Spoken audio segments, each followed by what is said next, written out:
قدرمنو اوریدونکو، زموږ د نننۍ خپرونې موضوع هغه عمل دی چې د هغې په واسطه باندې انسان د ګناه نه بچ کیږي، چې هغه عمل او صفت تفکر او فکر کول دي.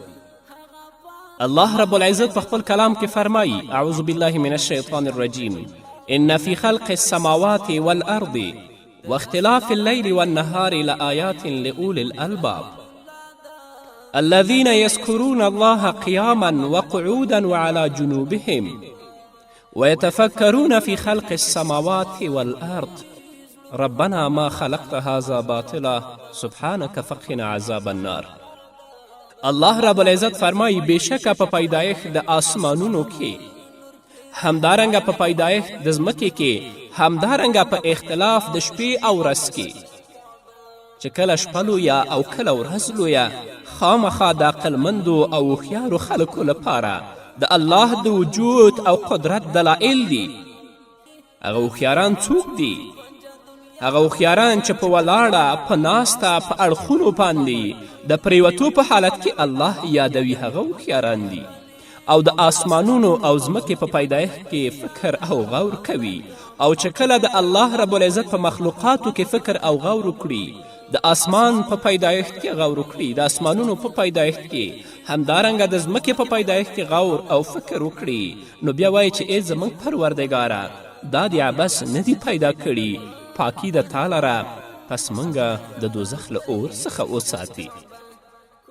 محمد رسول الله صلی الله علیه وسلم باندې دا آیتونه هغه مهال را نازل شو چې رسول الله صلی الله علیه وسلم شپه کې د الله په عبادت باندې مشغوله و. چې کله دا آیتونه په رسول الله صلی الله علیه وسلم نازل شو، نو رسول الله ژړل. نو بیا کله چې د سهار مانځه په وخت کې حضرت بلال رضی الله تعالی عنه رسول الله صلی الله علیه وسلم د ژړا په حالت کې ولیده، نو ورته ویلې چې ای د الله رسوله ولې ژاړې؟ حال دا ده چې الله تا ته مخکیني او وروستني ګناهونه ټول بخښلي دي، نو ته ولې ژاړې؟ رسول الله صلی الله علیه وسلم وفرمیل: ای بلاله، آیا د الله تعالی شکرګزار بنده نشم؟ د الله شکر ادا نه کړم او ولې به نه ژاړم؟ او حال دا چې الله رب العزت پر ما باندې نن شپه دغه آیتونه نازل کړي دي، او بیا رسول الله ویلي: ویل لمن قرأ هذه الآیات ثم لم يتفکر فیها. هلاکت دی وي، تباهي دی وي هغه چاته چې دا آیتونه لولي او بیا په دې کې فکر نه کوي. الله وایي چې ان فی خلق السماوات والارض، په پیدایښت د آسمانونو کې، په پیدایښت د ځمکه کې، او په اختلاف د شپې او ورځ کې دا نښانې دي د عقلمندو خلکو لپاره. نو هلاکت دی هغه چا لپاره چې دا آیت لولي او بیا د الله د قدرت نظارې نه ګوري، د الله د قدرت په نظارو او پلوشو کې دا فکر نه کوي.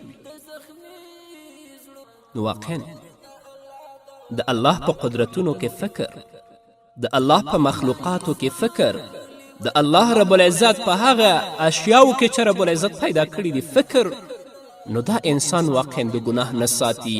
ته دې ته متوجه کېږي چې یو خالق شته چې دا یم پیدا کړي او زه یم پیدا کړی یم، او یو ورځ به الله ما په خپل حضور کې دروي او د خپلو عملونه به زما نه پوښتنه کوي. نو الله تعالی په قرآن کریم کې بندګانو ته د خپلې پیژندنې او معرفت دوه لارې ښودلې دي.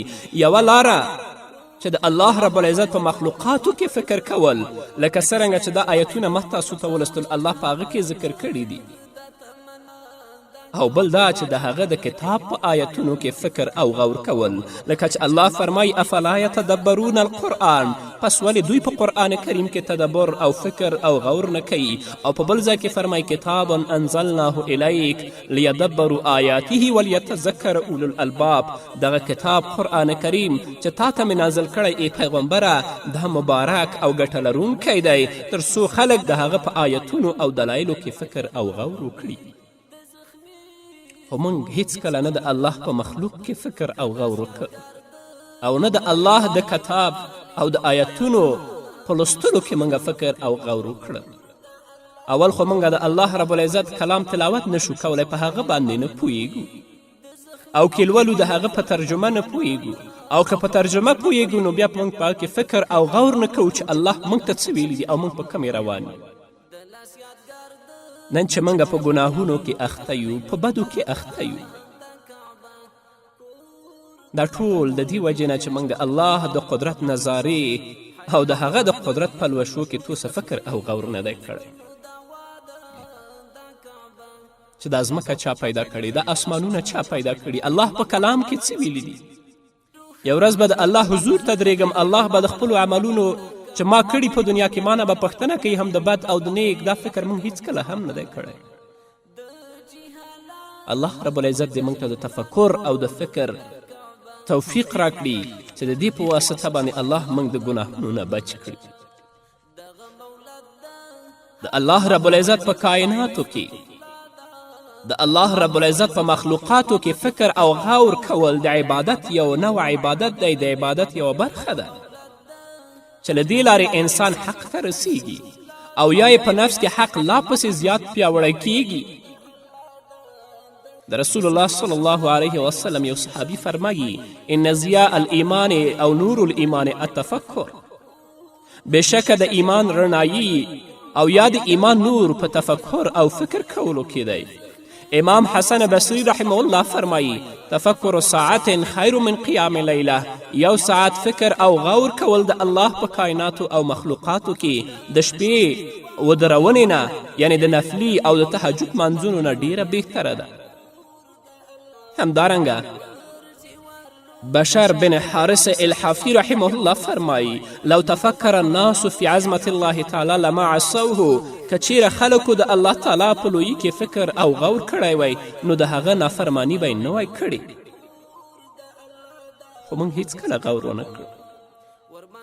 فضیل بن عیاس فرمایي الفکر مرأة تریک حسناتک و سیئاتک، فکر کول آینه ده چې نیکیانې او بدیانې درښیي. او ابو سلیمان رحمه الله څه وایي عودوا اعینکم البکا و قلوبکم التفکر، سترګې مو له ژړا سره او زړونه مو له فکر کولو سره عادت کړئ. نه فکر زموږ عادت دی او نه ژړا زموږ عادت ده، نو تل لپاره د الله په نافرماني کې اخته یو. الله دې په موږ باندې رحم وکړي. نو انسان باید په خپل ګناهونو کې هم فکر وکړي، د خپل په طاعتونو کې هم فکر وکړي، او په هغه تباه کوونکو صفتونو کې هم فکر وکړي، او په نجات ورکوونکو صفتونو کې هم فکر او غور وکړي، تر څو د دې په وسیله باندې الله رب العزت دا د ګناه نه بچ کړي او دې ته د سمې لارې هدایت او لارښوونه وکړي. په ګناهونو کې فکر او غور په دې طریقه سره چې هر سهار باید انسان د خپلو اندامونو چې هغه زړه ده، ژبه ده، سترګې دي، غوږونه دي، ګیډه ده، شرمګاه ده، پوزه ده، لاسونه او پښې دي، او د خپل ټول بدن پلټنه وکړي. داسې فکر وکړي چې آیا له مخکې څخه او یا له پرون ورځې راهیسې خو په کومې ګناه کې مشغول شوي نه دي، دا زما اندام په کومې ګناه کې نه دي مصروفه شوي، تر څو هغه ګناه پرېږدي او هغې ګناه باندې پښیمانه شي او د خپلې ګناه تدارک وکړي. همداراز بنده باید په دې کې هم غور وکړي چې آیا داسې څه خو په را روانه ورځ کې نه لیدل کیږي چې هغه د ګناه کار دی، تر څو له اوس نه د هغه نه زه ځان وساتم. خو هیڅکله موږ دې سوچ کې نه شو چیرته چې د ګناه مجلس دی موږ په هغې کې قصداً ورننوځو. الله دې په موږ باندې رحم وکړي. نو باید یو مسلمان انسان د خپل د ژبې په اړه داسې فکر وکړي چې زما دغه ژبه د غیبت کولو، دروغ ویلو، د ځان ستاینې او د داسې نورو بدو کارونو توانایي لري، نو باید زه له دغسې ټولو بدو کارونو څخه خپله ژبه وساتم، خپله ژبه منع کړم. که څه هم دا کار د کاڼي ایښودلو په وسیلې سره وي، او باید په داسې مجلس کې کیننم چې هلته د ژبې د بد استعمال خطر وي. ژبه خو دا توانایي لري چې په هغې سره غیبت وکړی شي، هغې سره دروغ ویل شي، په هغه سره د ځان ستاینه وشي. نو باید مسلمان انسان خپل ژبه له دغسې بدو کارو څخه منع کړي او ویې ساتي، او په دغسې بد مجلسونو کې کینیني چې هلته د ژبې د بد استعمال خطر وي. د غوږونو په هکله باید داسې فکر وکړي چې په دې کې د غیبت، د دروغو د بدعت خبرو د فضول او چټي خبرو اوریدلو صلاحیت موجود دی. نو باید چې له دې ګناهونو څخه خپل غوږونه وساتم او له هغو خلکو څخه ګوښه او لرې اوسم د کومو په ناسته کې مې چې د غوږونو د ګناه خطر وي. یا دا چې کله خلکو سره اختلاط کوم نو باید چې هغوی له بدو خبرو او بدو کارونو څخه منع کړم. د ګیډې په باره کې باید داسې فکر وکړي چې هغه خو زیات خوراک زیات څکاک خوښوي. حال دا چې اسراف د الله تعالی په نزد باندې بد او حرام دی، باید چې اسراف ونه کړم. په دې کې د هم غور وکړي چې خوراک، پوښاک او څکاک یې له کومه مدرک څخه دی، آیا له حلالو څخه دی او که له حرامو څخه. بیا دې په دې کې فکر کړي چې ګیډه خو په حلالو، په مشتبه شیانو او په حرامو په دې ټولو باندې مړیږي، خو زه باید چې حلاله مړۍ ورته ورکړم او له حرامو څخه یې وساتم. په همدې طریقه باید د خپلو نورو غړو او ټول بدن په ناجایزو صورتونو کې فکر وکړي تر څو یې د ګناه له کارونو څخه وساتي.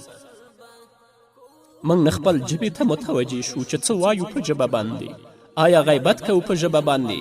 که په ژبه باندې دروغ وایو او که په ژبه باندې خلکو ته سپکې او سپورې وایو، دې ته هم متوجه نه شو. او دې ته موږ هم فکر ونه کړه چې دا ژبه نن څومره موږ د الله په طاعت او په یاد کې وچلوله او څومره په هغه کارونو کې وچلوله چې په هغه باندې الله نه ناراضه کیږي. او دې ته هم متوجه نه شو چې په غوږونو باندې څومره موږ د الله کلام واورید، د رسول الله احادیث هم واورید، په دې باندې نیکې خبرې واورېدلې او څومره په دې ژبه باندې په دې غوږونو باندې غیبت، تهمت، بدې خبرې، ناحقه خبرې او موسیقي و ډول سرنا په غوږو واورېدله. دې کوم کله فکر کړی؟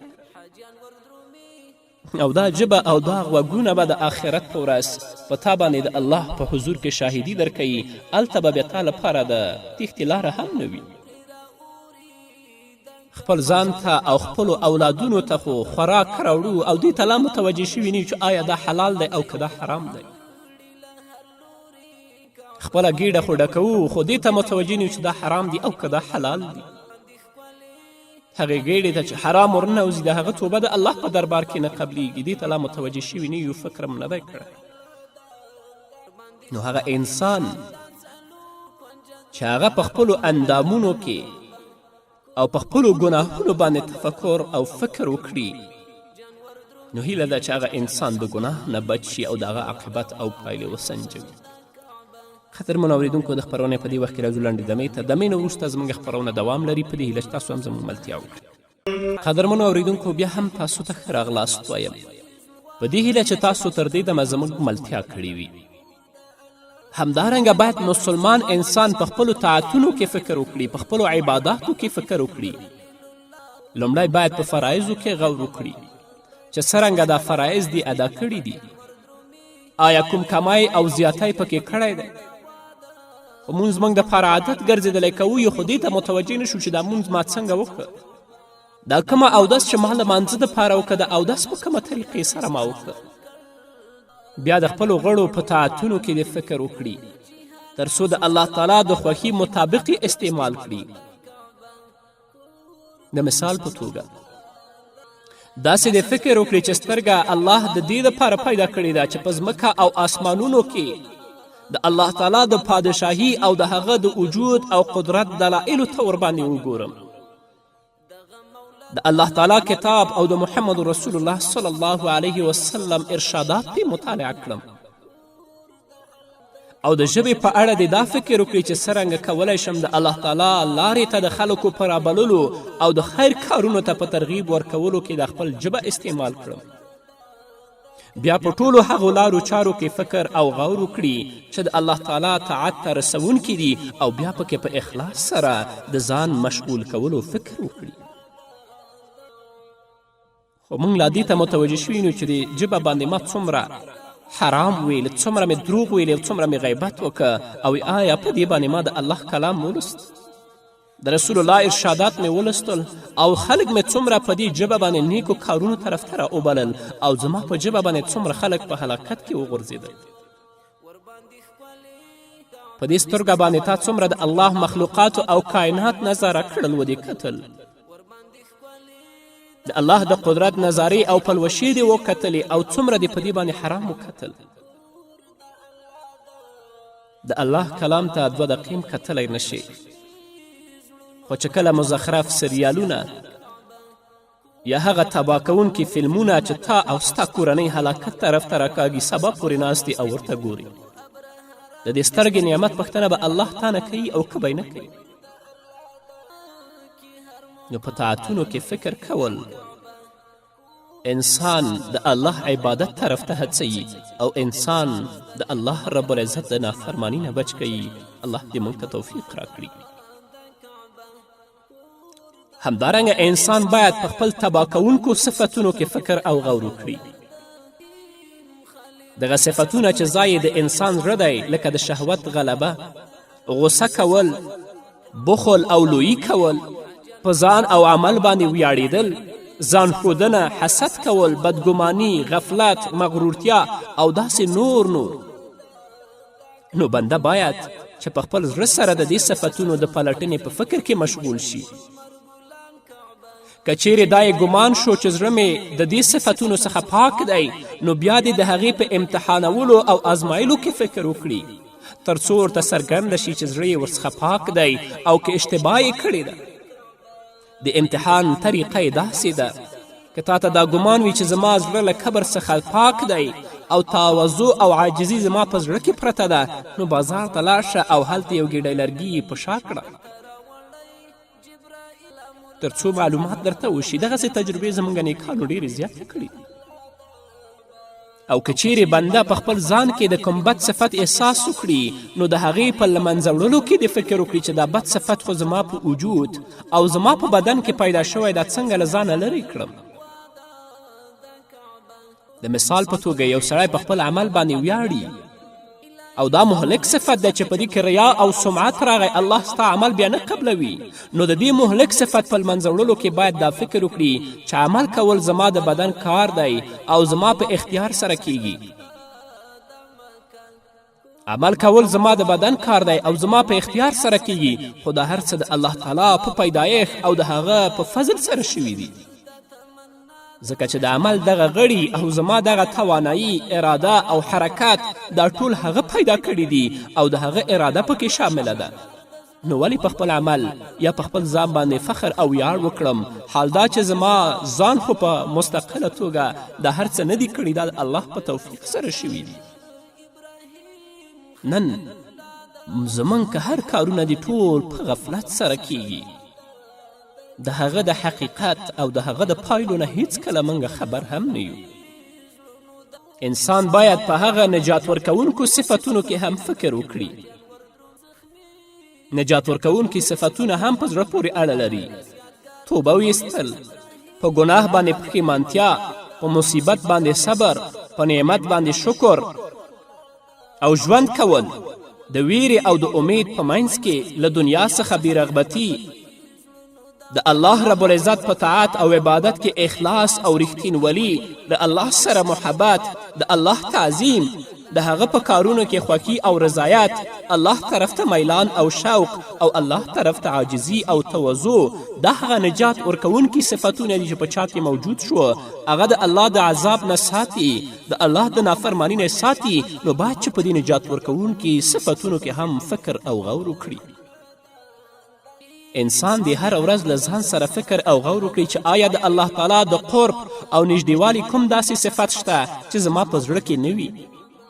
نو که کوم صفت پکې نه وي، نو په خپل زړه کې د هغې د اهمیت او عظمت احساس سره پیدا کړي چې دا صفت به څنګه په ځان کې راولم، او د دې نه د وروسته بیا هغه سخت وعید او عذاب ته وګوري چې د داسې صفاتو د نشتوالي په اړه راغلي دي. همداراز هغو عذابونو ته د فکر وکړي او هغه عذابونو ته د خپل فکر متوجه کړي له کومو سره چې انسان د زړه د ناروغتیا په سبب باندې مخ کیږي.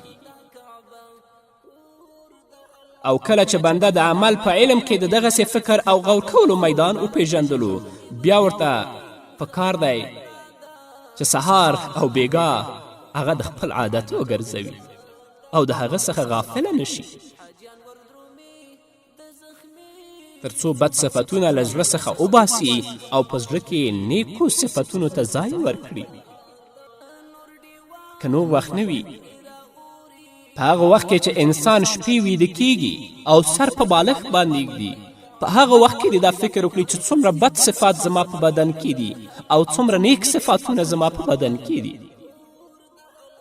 نو باید چې په بدو صفتونو کې هم فکر وکړي او په نیکو صفتونو کې هم فکر وکړي. په بدو صفتونو کې په دې هکله فکر وکړي چې دا خو مهلک دي، ما تباه کوي، څنګه دا د بدن نه لرې کړم. او په نیکو صفتونو کې دا فکر وکړي چې څنګه دا صفتونو ته لا په ځان کې لا وده ورکړم، او که دا زما نه لرې شي نو الله به ما تباه کړي، او که نه یې څنګه دا په زړه کې راولم.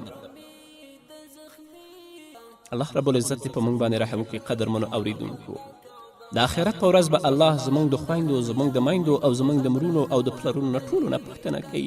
راشي دنیا د عمل میدان دی، په دې کې داسې کار وکړئ چې الله رب العزت په آخرت کې تاسو ته اجرونه درکړي. غیبت، تهمت، بد، کبر، لویي، عجب و تکبر و حسد ټول پرېږدئ، الله ته متوجه شي چې الله څه وایي. د الله رب العزت نه ځان لپاره او تاسو لپاره او ټولو مسلمانانو لپاره د نیکو عملونو توفیق غواړم، او د دې توفیق غواړم چې الله موږ ته د تفکر او د غور او د فکر کولو هدایت را نصیب کړي. قدرمنو اورېدونکو، دا به زموږ نننۍ خپرونه ستاسو درانه حضور ته وړاندې کړه. تر بلې خپرونې پورې چې زه بیا هم ستاسو درانه حضور ته راځم، تاسو ټول په پاک رب سپارم. پاتې ژوند او پاتې ورځم نیکمرغه. پاک الله مو مل شه.